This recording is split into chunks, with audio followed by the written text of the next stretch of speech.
Hi everyone, and welcome to this new episode of Furt'Her. Today we have the chance to host Irish with us. I'm very happy to host you today, Irish. I got your contact through someone I met at a Web3 event in Belgium.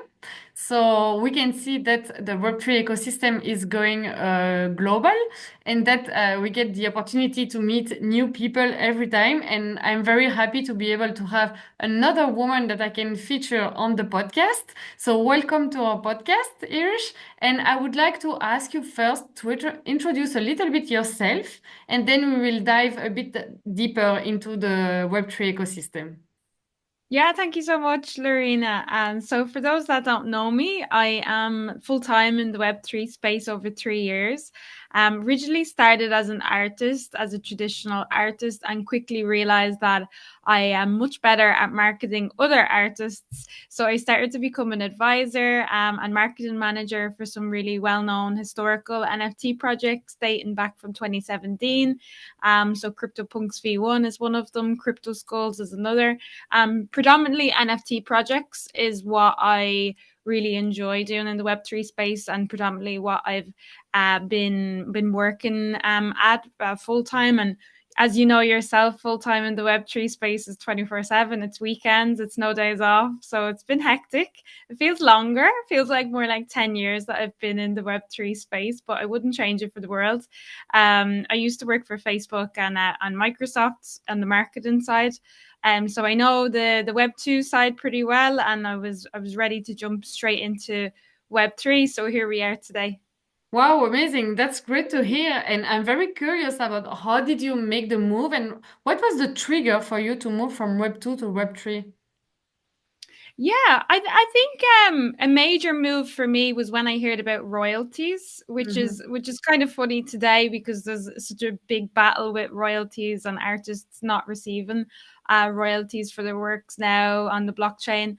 But when I did join, about roughly it was about 4 years ago when I first started, and I was working in like a 9 to 5 job and trying to see if this is something that I could do. But straight away, I really I believed in the technology from day one. I didn't have to, ask people what it is. I kind of just straight away got it and realized this is something that is majorly lacking in the real world. And people hear of Web3 and they hear of like the digital space, and they don't really bring it back and relate it to the real world. But it's something that I like to do a lot because people will just understand it. So from like an artist point of view, I was getting rejected a lot from galleries and traditional galleries, and I didn't like knowing that there was a stranger that was kind of deciding my fate, whether or not I got a certain job or whether or not I was able to advertise myself and get more collectors. So I really didn't like that I had someone that didn't know me, that just by basis on your resume or basis that if you're not already famous, they don't really want you, and it's kind of not fair. There's a lot of really well skilled and really talented people out there, but they just don't get given the chance Mm-hmm. because they don't get the luck from that one person that gives them a chance. And I feel like it shouldn't be down to just people that don't know you, and it shouldn't be down to luck. I think like you should be able to create your own look, and I think that you can definitely do that in this world. And I feel like it's a totally different world. It makes it more fair to normal people, to become really successful. And that doesn't mean just to be successful in terms of earning like a lot of money. It just means to like get yourself out there, and I've met so many women in this space, and they're really like exceeding so well. I feel like a lot of women get this technology, whereas like I have a lot of like guy friends in the real world, and they don't really get it. So it's nice to be able to see, it kind of change in the landscape for women in this world. And it's no longer that huge massive divide, I would say, compared to the tech. And like I studied computer science coming from school, and really there was like two people, like two women, out of like everyone, out of like 200 guys. So yeah, it's a huge difference between Web 2 and Web 3, I think, for women, definitely. Okay, wow, it's great to hear. And I was wondering when you were talking, um, what was the major change that happened for you as an artist going from Web 2 to Web 3 in concrete? If you have to tell to someone who is not familiar with Web 3, how did your work changed being an artist? What an artist can expect going to Web 3? Yeah, I think your artwork will be more worldwide. I Mhm. think because if you're just using ordinary social media channels at the moment, like to advertise your work, you might be using already multiple channels. You might be already using TikTok, Instagram, maybe even Facebook, and you're struggling to like get your artwork sold. I think it's easier to get like straight away. I think within a week of me like actually minting my first artwork on the blockchain, I got like a collector in the United States, a collector in Russia, and a collector in Canada, I believe it was. So it was like straight away, it was like three different countries that I fully believe I wouldn't ever get from just, using Instagram myself. How would they find me? So like SEO is like much harder to do unless you're like paying for advertisements, which a lot of people don't have the money for. And yes, there is like that initial investment that you must make in order to like mint your artwork. But now today, it's so much easier because people are working on so many like layer ones, or layer twos, and making it easier and making it cheaper for people, so they don't have to pay a lot of money for their gas fees and everything. So it really is a very small initial like start, and it's like any business today. You have to, in order to make money, you must make like a small investment in yourself, and that's what you're doing. So it totally makes sense to me to have to do that. But that would be the main thing is international, like global collectors, and it's just more exposure. And I hate that word exposure because for lots of artists out there, it means like free work or free advertisement, but it's exposure to get more sales at the end of the day. So it definitely helps. So it's a tool that is very useful and that you need to invest in order to be able to expose yourself more globally. And I was wondering how easy it was for you to get to know this ecosystem in a technical aspect. Like, is it difficult for someone who never mint NFT or never had any transaction with a smart contract or anything on chain? Is it as you said there are those layer twos, one, etc., like making it easier? But what would be your tips for someone who would like to enter the space? Yeah, I would say to have a look, like to do as much research as you can. Like if research means that you don't do anything in your first year, that's perfectly fine. I think it took me 6 months before I first actually felt comfortable, let's say, to use MetaMask and use everything. But that was just because I wanted to make sure that I knew what I was doing. And not 100%, but at least, 60, 70% that I knew what I was doing. I wasn't going to lose money because it was like anyone, you don't want to lose money, or else you might not believe in the technology. Then, if you have a bad first experience with anything, you more than likely won't go back to it. So it is important to do your like due diligence for security wise, and especially to know like what are the correct domains, what's the correct like websites to use.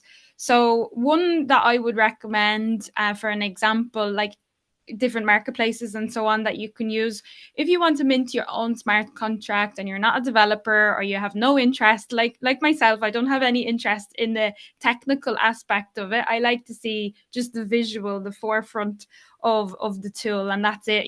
Just the user experience of it. I don't care about the code or anything else. I would use Manifold is really good if you're an artist and you want to learn how to mint your own smart contract, because you have like full control of it. Well, you have more control over it than you will if you use the likes of OpenSea, or if you use just a marketplace where you're using their smart contract. You should have your own smart contract, and you can do that without having to pay for a developer or anything like that. If you have a big collection in mind, or you're working on a big project and you already have like lots of artists entering the space might already have thousands of artwork previously, and they have a big, a big hard drive with artwork, and they're like, what will I do with this?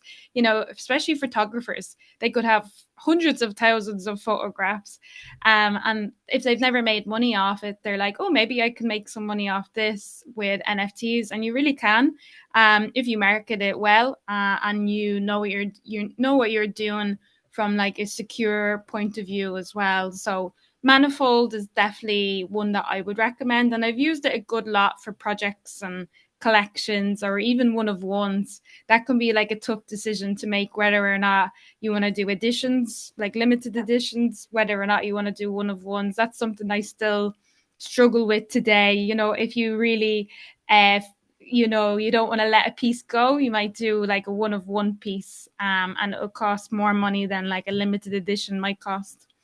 Okay, and you, for example, do you have digital art, or you have also physical art that then you copy, you have a digital copy, and what kind of art do you have? Yeah, so I would start usually from a canvas. I have lots of like traditional artworks, and then I'd create them as like make them as NFTs. And how I would do that, I would either take a picture, so from my DSLR camera, so a high definition picture, or else what I used to do was go to a gallery and get them to digitally scan it. Okay. So I was testing out myself to see what was better, like what definition would look better, what higher quality. And then sometimes I just take on my like mobile phone, and I make sure that like everything is signed, especially if they're going to receive the physical Yeah. as well. Some collectors, and it depends on the collector, they might not necessarily want the digital, or the other side of it, they might not want the physical. So you have to kind of price it accordingly to what they want as well. And most times, if I mint a piece, I don't have the collector, I don't know who the collector will be. So and you can't change your mind, you can't change the contract. So yeah, sometimes it's just the way that you market it. You need to think who might buy this before you actually try and sell it. So you have different expectation from the collectors. It's crazy to hear. Like, okay, that's one thing. I had something else coming to my mind because you mentioned right after. Yes, I have two things. How do you engage with your community? Because now that you're selling more and more, you get to know also your collectors. Maybe you building some kind of relationship, and something else that as you were mentioning, that how do you market also your public.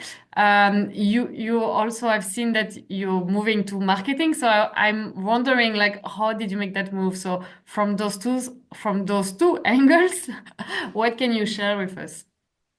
Yeah, usually I use Twitter. I think the main, like we say, CT, like crypto Twitter is massive right now. I use a lot of social-fi platforms as well, but not as much as I would with Twitter. Twitter is always, I think, will always be number one for a while anyway. If it's been predominantly the number one for my collectors the past 4 years, I don't see it changing anytime soon. But it could change.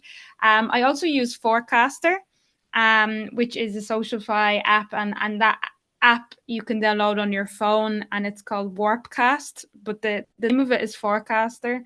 And then I use a couple of Lens protocol apps as well. One of them is called Orb. And you can create your profile if you go to a website called hello.lens, I think it is. So you can create your profile, and basically there's like multiple apps, and it's up to you which one you want to download and use and test out. And they're just a couple of different ones that I use. I still have like Instagram, and like I've got collectors from LinkedIn and other platforms. I use TikTok, but TikTok is just for fun. I just like to not be serious on it, because that's the only way you will go viral, is if you don't take yourself too seriously. People at the end of the day don't really like, if they find you on their algorithm, it's because maybe a certain word or something that you said. But if you're just selling your services on it, you'll never come up on other people's algorithm. You really won't. So you have to think outside of the box and think of why people might be interested in your content. And it's like the same for any business, right? You can't just be talking about your own business, because people won't be interested and you won't receive that much engagement or that much visibility. So yeah, that's why I love to do like these interviews as well, because you find out more about the other person, right, that Yes. you would never know otherwise.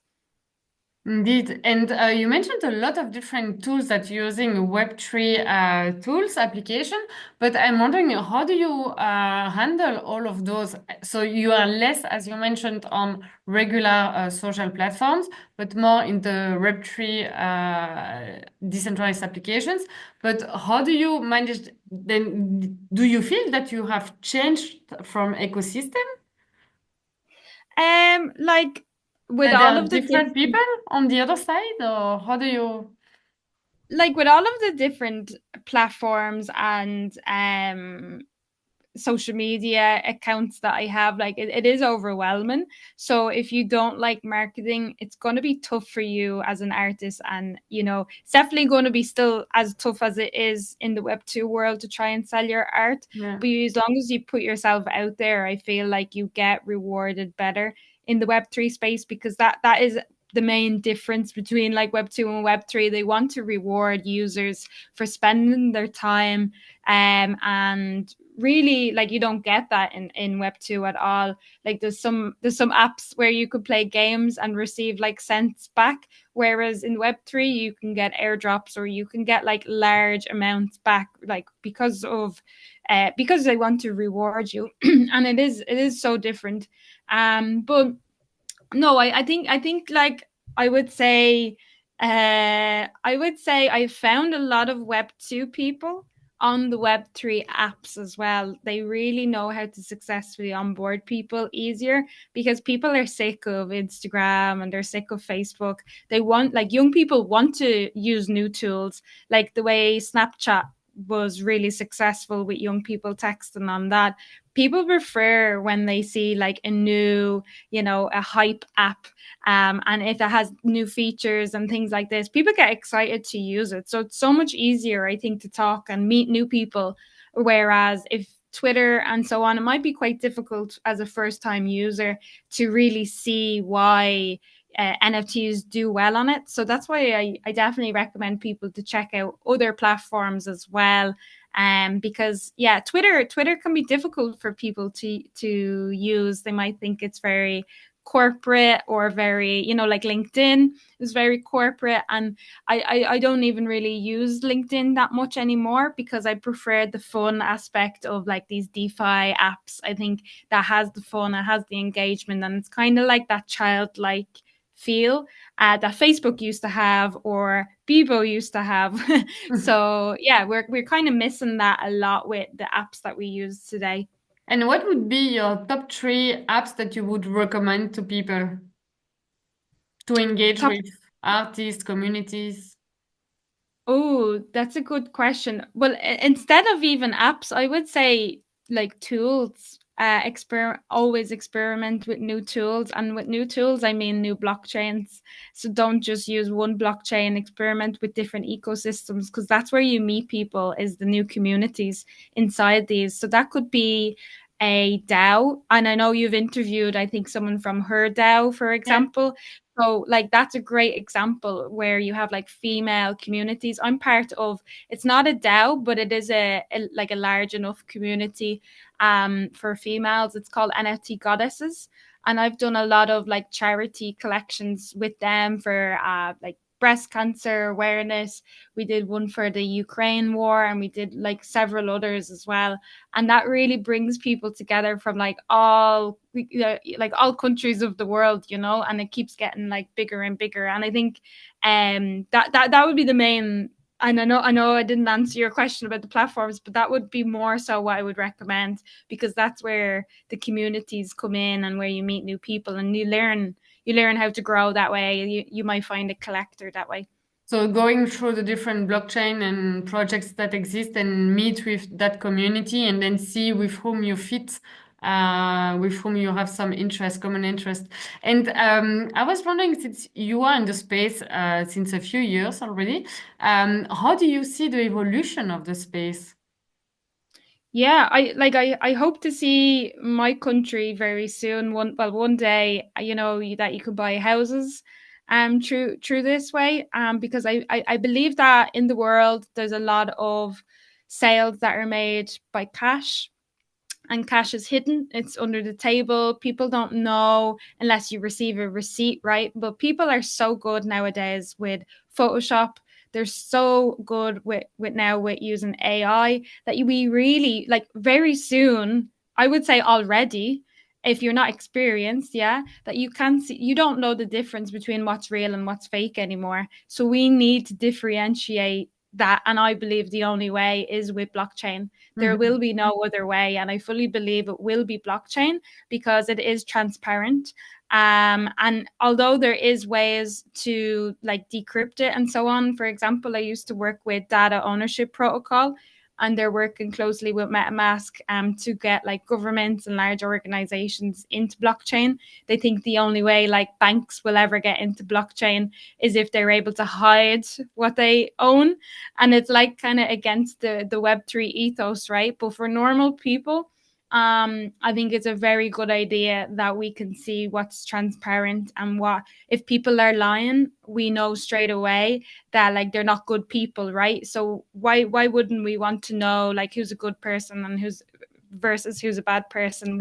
I think we need that to like move forward, especially when it comes to like elections, like the presidential election that was recently, right? Voting should be public, and it shouldn't be down to like to hundreds or thousands of people, let's say, that are counting the votes. I want to see myself, and I want to count it myself. I want to see what each person voted for. Like, they could be anonymous. You don't have to have their name, their email address, their home address. I don't want to know any of that information. I feel like that should be private.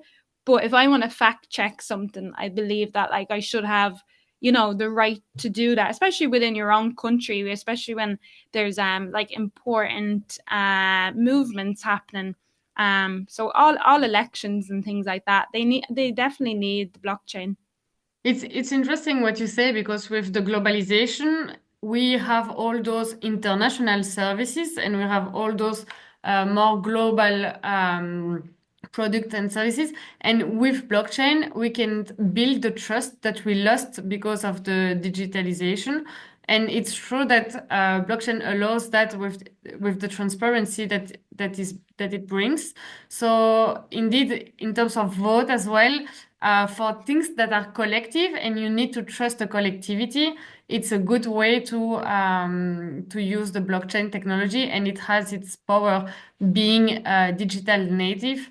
So it's and since we are using the internet more often for more services, it makes sense to have this technology that allow everyone to trust without intermediary and without any human being interfering in the middle. So indeed, it makes sense that it should be used in the future as a tool to reinforce the trust between everyone for the different services and products.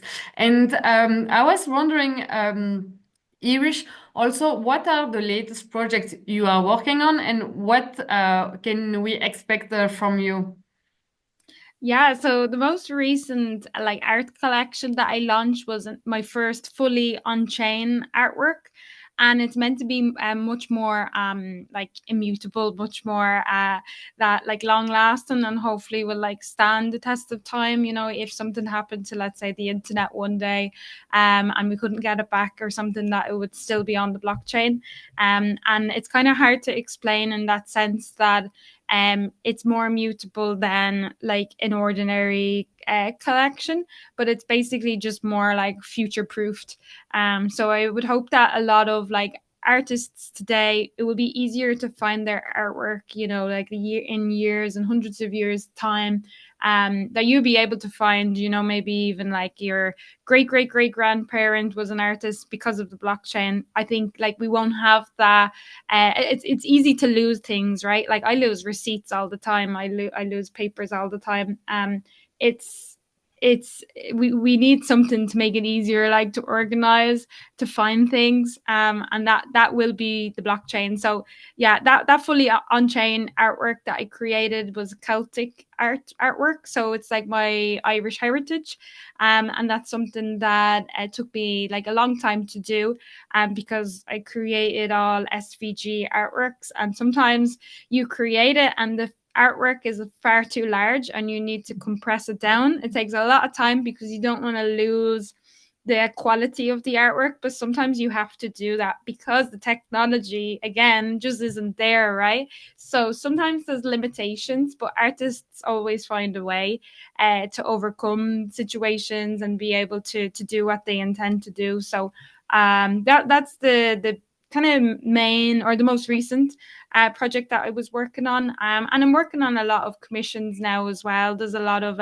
in the Web2 space as well that would like I have some artworks for people for their nursery, for their kids, and stuff like that. So it's a good way to try and onboard people. When you have art, is an artist, and they do really well full time. So if you're like a trader or if you're just interested in crypto, it's always a good reason for you to want to join. So you have people who are not familiar with the Web3 space, but are willing to buy your artwork, and you have to onboard them, right? I try to only because I have like an educational course, and it's free because I feel like a lot of people, they're interested for the money at first, and then once they get involved, then it's they forget about the money, right? Because they make new friends, they like travel, and they get to learn new things because of NFTs and stuff. So yeah, it's fun. Okay, that's very nice that you also help people on board, and that your work, your artwork is helping also them to get interested by the ecosystem. That's very nice. And in terms of peer-to-peer ecosystem, do you have like a network of women or other communities that you like to talk with, that you like to interact with?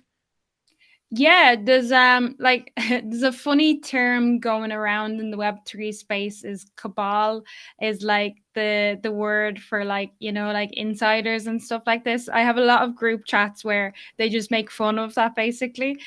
Because it's like a large group chat, right? Just of friends. It's mainly artists. So I have a few like group chats like that where we just talk about like any like if someone is working on a startup, there's a lot of entrepreneurs in it, and we try and help them. So there is one with I'm in a lot of gaming communities as well. I find like that gaming is an area that I want to actually stay within as well. I think it will like it hasn't had its bull market just yet, Mhm. and I think it will pretty soon, because even like what's happening now with like the presidential election, like Bitcoin is through the roof and everything, so everything is going to go up, and it's a really exciting time to see that happening again and getting the thrill and excitement within the Web3 ecosystem. um NFT Goddesses, I have to like give them probably the biggest shout out, because they're a community that I started with, and they actually were like, they have their logo on the World of Women Yes. NFT Yeah. projects, because the founder actually she was part of NFT Goddesses as well, and she got obviously so busy because her project went through the roof and became one of the biggest NFT projects in the Web3 space. So yeah, NFT Goddesses definitely is the biggest one, and the founder of that, her name is Anna Isabel. She's a Portuguese artist. She's really incredible, and she's actually like one of our she has quite bad eyesight, so she has some struggles with creating and so on. But it goes to show you, like, whatever you put your mind to, you will excel as an artist. It doesn't matter if you have like any form of like if you have a disability, or like if you think you're not smart enough or something, like you definitely will be able to do this. There's so many like range of different very talented female artists that yeah, are doing really well for themselves. That's great to hear. I love it's very inspiring when you see that you have this community mindset and that you can inspire each other and support each other, and that there is a vibe, a positive vibe in that community. So that's very great to hear. I'm very happy, Irish, to have had this discussion with you today and to discover how you entered the space and what you're doing in the space. It's amazing to see how an artist can evolve in that space and also be rewarded for what he creates. That's obviously one of the main goal of Web3.